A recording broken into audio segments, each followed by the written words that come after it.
Florida used to look like right here.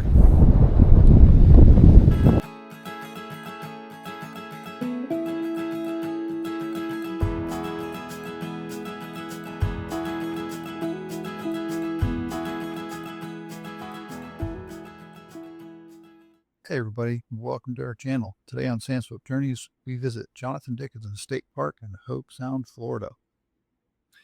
As you enter the park, you'll need to stop at the guard gate for admission. If you're camping, you'll need to stage your rig in the parking lot on the right. Go inside to check in. There are multiple big RV parking spaces, and entrance and exit is actually very easy for big rigs. Once you do the guard gate, just proceed straight into the park. Here's a picture of the park. Give you an idea of the layout. We've marked the locations where the campgrounds are, the Kendall Recreation Area, the camp store, pavilions. Those are all located in the west side of the park. We're staying in the Palm Grove campground, which is in the front or eastern side of the park. This campground offers full hookups, large gravel paths, and is available for both RV and tent campers. Campground is broken into 2 loops. We are camping in the first one. The sites in the Palm Grove campground are back in, easy access, and plenty of room to maneuver. Hey, good morning. Well, at least this morning here. So I'll show you around our campsite. We are staying in Johnathan Dickinson State Park in Hobe Sound, Florida. It's one of the state parks that we really enjoy.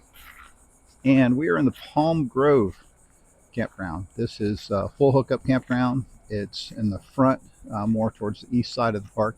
And I'm just going to show you around a little bit. We stay here quite a bit when we come to this area, and we really enjoy it. It's just one of those places that's it's old Florida, and it's just really beautiful. It's a scrub area. If you don't know what a scrub area is in Florida, you're going to find out as you watch some of this video. So come along as I take you through our campsite. We are in site 59. This is in the first loop that you come to. We've got our lawn ornaments over here. Of course, we've got our firefighter flag up and our plaque friends of ours gave us. And even though we're not in Disney, we still like to fly it and remember them, so we really love them. The front of the site coming in. These sites are very wide. They're pretty deep.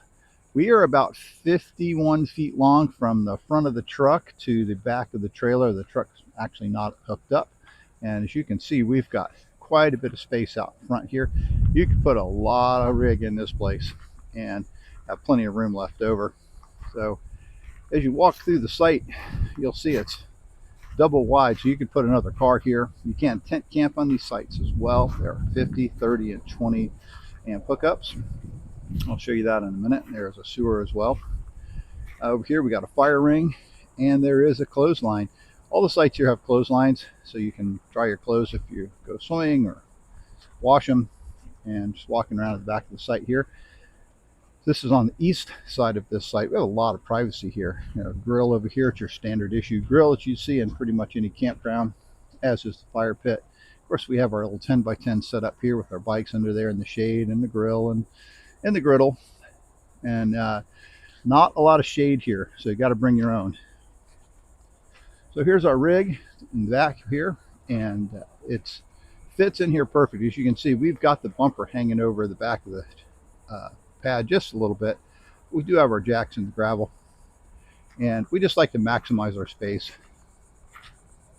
So as I come around to the front of the rig here, you'll see the utilities. You've got a water hookup here. Water pressure's not the best, but it's not horrible.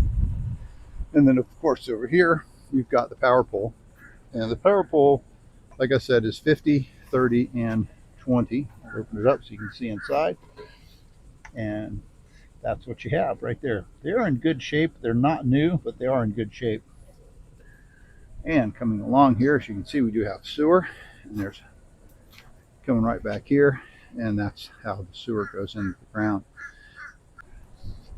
So in the Palm Grove campground, you've got quite a bit of privacy, and got a lot of trees around, at least in some of the sites. I shouldn't say all of them have it, but most of the sites have some privacy to separate you from one side to the other. And this is a good one. This is number 59. You get a nice breeze, because the breeze tends to come off of the ocean, which is east of us, and this site actually goes north and south in its direction. So I'm going to turn the camera around again here, and we're going to walk over to the comfort station so you can see what that's like. It's actually right across the street from us. So quick little scan from right in front of our site. I'm actually standing right in front of the truck. I'm just going to scan across. As you can see, the site's across from us, and that's the comfort station right back there. These two sites are probably the least private of all of them, and I think it's because you have the walkway that goes through here, and I'm going to get on, and goes to the comfort station back there.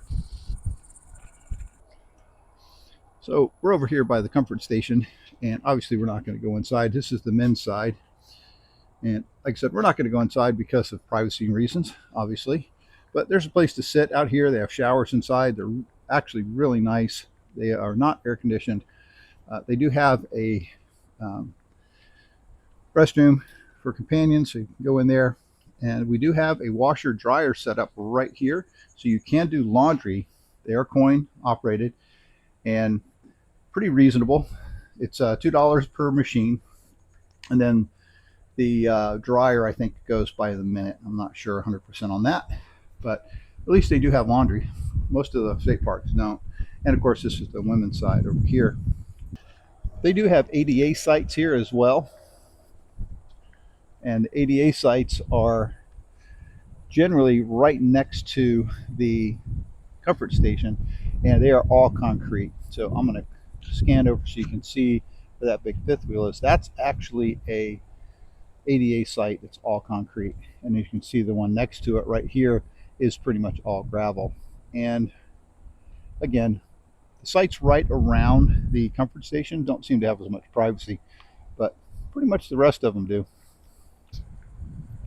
So as I walk back to my campsite to get some more coffee, we're going to go on a ride later. We'll take you along with us, show you around. We'll show you the other campgrounds here. There's the riverfront campground, which is not full hookup. And then there's some cabins back there. There's a boat ramp back there.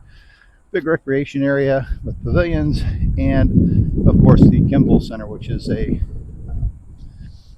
it's like their welcome center. They have everything in there. It's like a little, they have interactive displays and a lot of educational material. We'll take you around in there as well. But hey, I just want to show you around real quick, give you an idea what Johnathan Dickinson State Park is like with the campgrounds and the site that we're in. Again, we're in site 59 and the comfort station. Cheers. Come along as we head out on our bike ride through the park. I'll tell you a little bit about it. So Johnathan Dickinson State Park encompasses over 10,000 acres. It was established in 1950. It was named after Johnathan Dickinson, a Quaker merchant whose vessel was shipwrecked nearby here in 1696. During World War II, the land the park now occupies was home to Camp Murphy. It's a top secret radar training school with over 6,000 men. We'll talk more about Camp Murphy later in the video. As we leave the main road, going on a path that winds around the perimeter of the mountain bike area, this area really shows some of the diversity of the Florida scrub. You'll also see some of the entrances and exits to the various mountain bike trails that intersect this area. Florida scrub is found in along the coastal and inland ridges, and is often dominated by dwarf palmetto and dwarf scrub. Scrub areas are home to a large variety of wildlife, some only found here. The scrub jay and scrub lizard are two examples.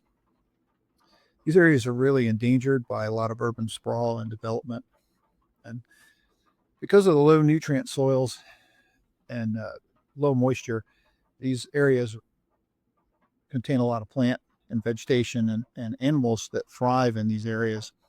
Fires are not uncommon, and they do a lot of prescribed burns here. We're going to see a variety of the areas that have been controlled with the controlled burns. This is one of them. This is actually right near the mountain bike trails, and they did a prescribed burn here to burn off the top layer of fuel so it doesn't get into the soil, and it just really helps the environment to thrive. So this is leaving that trail and going back out to the main road. We're going to go across the railroad tracks here, and this is just a portion of what's in this environment. It's a really rugged, old Florida environment.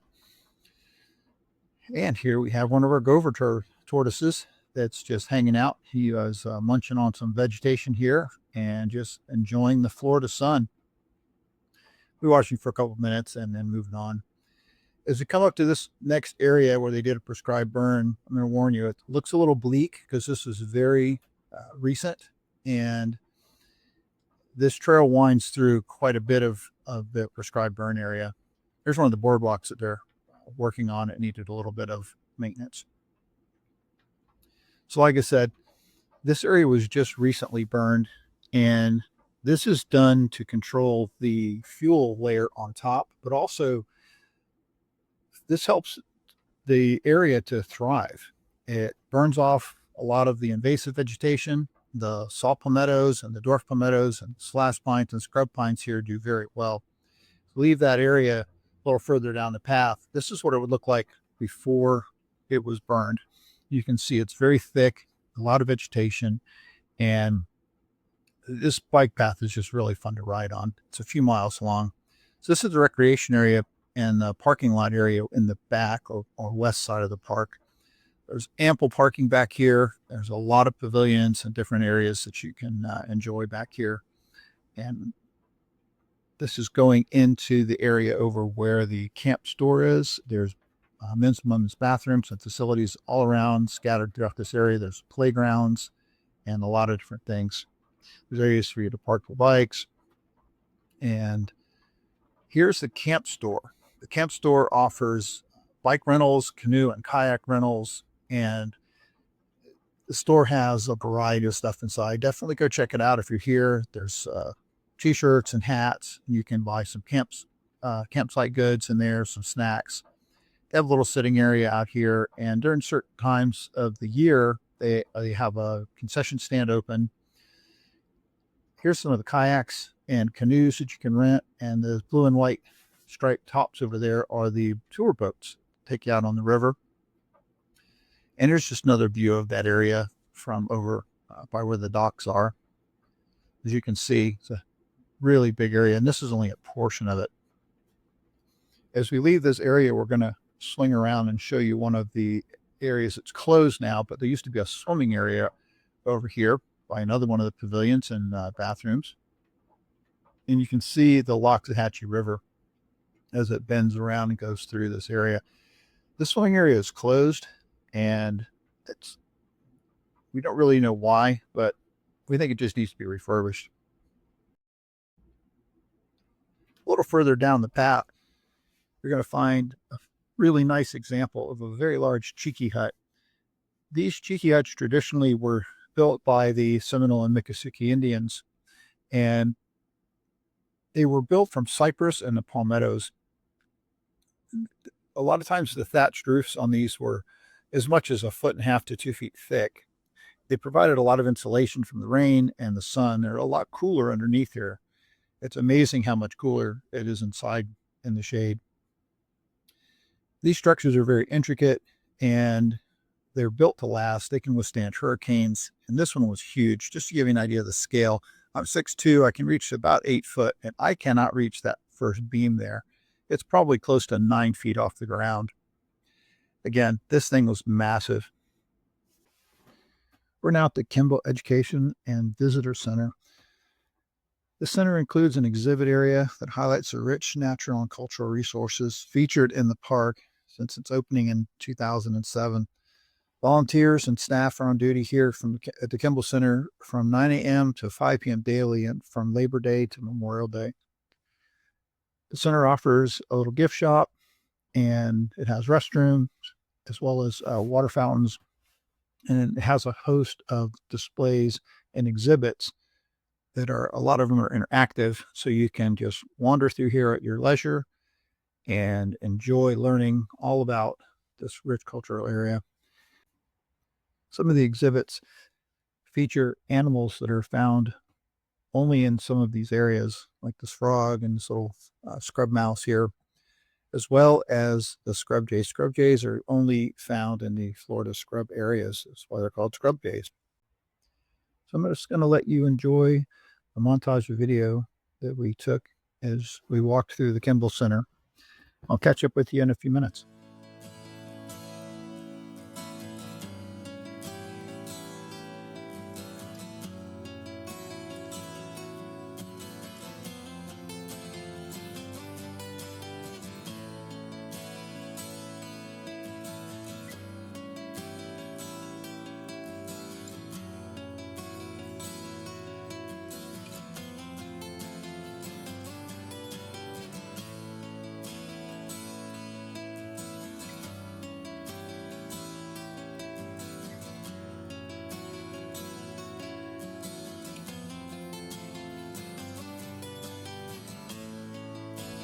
Red and JD are a couple of snakes that live in the Kimball Center, and they're not able to be released.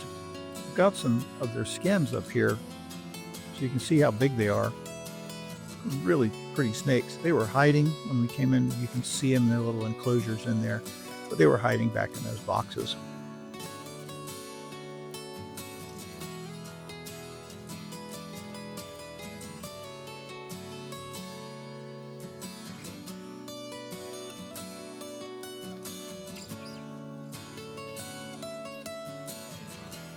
This is one of the many interactive exhibits that they have here. I really enjoyed this one because you're allowed to pick things up and touch them. They have a lot of bones and skulls and different things in here, turtle shells. This is a hog skull and pretty good size one. There's also a snake skeleton back here that I found really intriguing, how it was all twisted. A lot of this stuff's really delicate. You have to be careful with it, but you are allowed to touch it and pick it up and get a feel for it. Another interesting thing is this tracked wheelchair for mobility challenged people. It's available free of charge. If you need it, just get a hold of the rangers or one of the volunteers and they'll help you out. So now we're going to the River Campground. The River Campground is located just around from the recreation area in the Kimball Center. And the lots back here, or the campsites back here, are more sand and gravel. And there are a couple of pull-through loops that are paved. Again, the ADA sites back here are concrete and they are close to the comfort stations or bathhouses. As we go through this campground, you'll notice that there's a lot more trees back here. This is much more of a piney area. It's still a scrub area, but it's more of a pine scrub back here. And it's a little bit more shade. The road going through this area is also a little bit more narrow. The sites are easily accessed, though, and there's plenty of room to maneuver, even for some of the larger rigs. We've seen big fifth wheels back here. There's a shot of the bathhouse or comfort station off to the side there. And we're going to go to the boat ramp now. So the boat ramp area is just down from the river campground a little ways, and it's a really nice boat launch area. It's a well-maintained ramp. There's plenty of parking, and this really is a good example of what old Florida used to look like right here. You can see the Waxahachie River out in the distance there. Beautiful. So we're going to go out onto the dock real quick, and the dock is made from engineered wood. It's going to be here for a long time. It's very well maintained. There's a little area over here that you can use to launch your canoes or kayaks if you brought those with you. And the water around here is real indicative of the brackish water in this area. A lot of little fish swimming around, and here's just a beautiful view of this little estuary or basin area that they put this dock and boat launch, and really beautiful back here. I could spend all day just roaming around in these areas if I had a boat. These little fiddler crabs were running around on the beach. We had a lot of fun just watching them run around and chase each other and try to see who was the most dominant. Some of them were pretty good size. In case you're wondering what we're riding around on, this is our e-bikes. We have some electric 2.0s. Good little bikes. And this takes us over to the rental cabins. The rental cabins are available. They're fully furnished and they have little kitchens in them. Just check out the website and you can get all the information you need on them. They're really in a nice area back here. It's very wooded and shaded. And I think the ranger residents are back in this area too. So we're going to start heading back to the other side of the park now. And we're going to come up on this area where the prescribed burn was. And you're going to see how stark the contrast is going through this area. And right where the burn stopped. They do this on purpose to control like the overgrowth and keep the areas nice and clean and pristine. Let the native plants just grow and thrive. And even though they do these burns, it really doesn't affect the wildlife as much as you would think. In fact, here's a couple of hogs that we ran across on one of the afternoons we were out here. Sorry for all the shaky camera movement. I was filming these really zoomed in, and I was trying to maneuver around to get a better shot. And we also saw some wild turkeys. And this is a still shot of the wild turkeys. I'm pretty sure these are Osceolas. Again, they were pretty good ways off in the distance. And here's a deer that's maybe 200 or 300 yards away from that prescribed burn area. And she was just walking through the grass, enjoying the afternoon, and just beautiful to see. We really enjoyed it. We saw a couple of more, but I wasn't able to get a good picture of them. They were back in the brush a little bit, and they weren't real happy about us being there.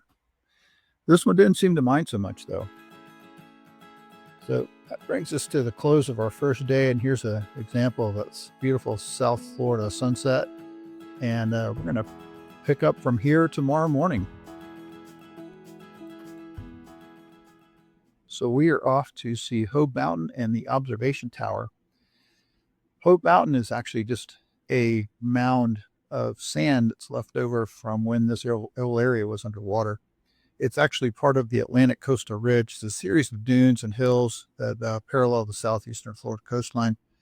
The hills are found in the eastern portion of the park and adjacent to Highway 1, and some of the only hills found in the area. Many of the plants and animals which grow on them are unique to this more desert-like area and the condition of the dunes. The plant community here, which occupies these dunes, or the sand pine scrub, as they call it, is really starting to disappear quite rapidly from habitat incursion from urban sprawl and commercial development, unfortunately. And again, it's home to a lot of the plants and animals that are found throughout the park, very unique to this area, like gopher tortoises, of course, and then the scrub jays and all. And I'm walking on the boardwalk that goes out to the observation tower. And Johnathan Dickinson is the only state park in Florida where visitors can hike via the boardwalk on top of these ancient sand dunes. This particular dune is 86 feet above sea level, and it's the highest natural point south of Lake Okeechobee. The observation tower, which we're going to see off in the distance here, it was built in 1966. It's currently closed as it needs to be repaired or possibly replaced, and the specific plans are not established yet, but the thought is there's a strong possibility that we be rebuilt or it's going to be improved dramatically for safety and accessibility. I'm just scanning around now so you can see the habitat. You can see the tower there in the background. And this is just such a really good example of the scrub areas and what they're like.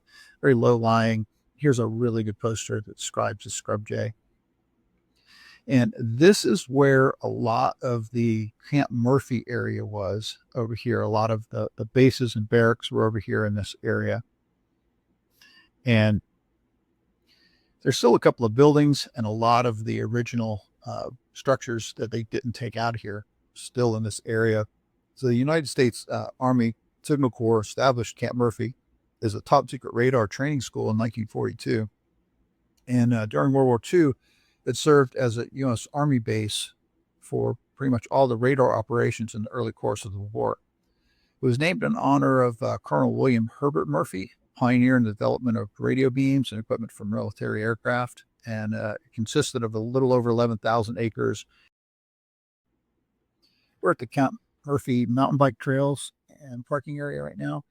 I could shoot an entire video just on this place. There's a ton of them on YouTube. I used to ride mountain bikes here years ago, and it's a fantastic place. You definitely got to come check it out.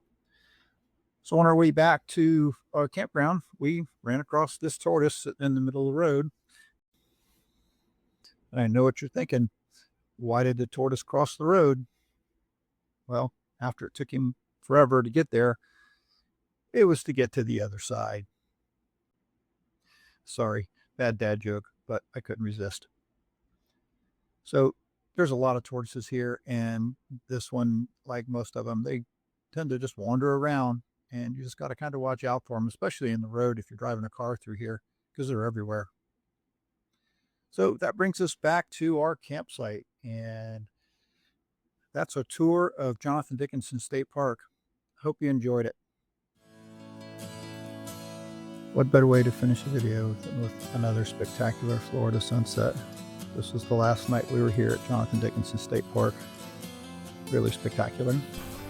Hey, as always, we really appreciate you guys watching, and consider subscribing. It really helps us out. And hit that like button. Throw us a comment. Let us know if you like the content, and if there's other stuff you'd like to see. Remember, it's all about the journey.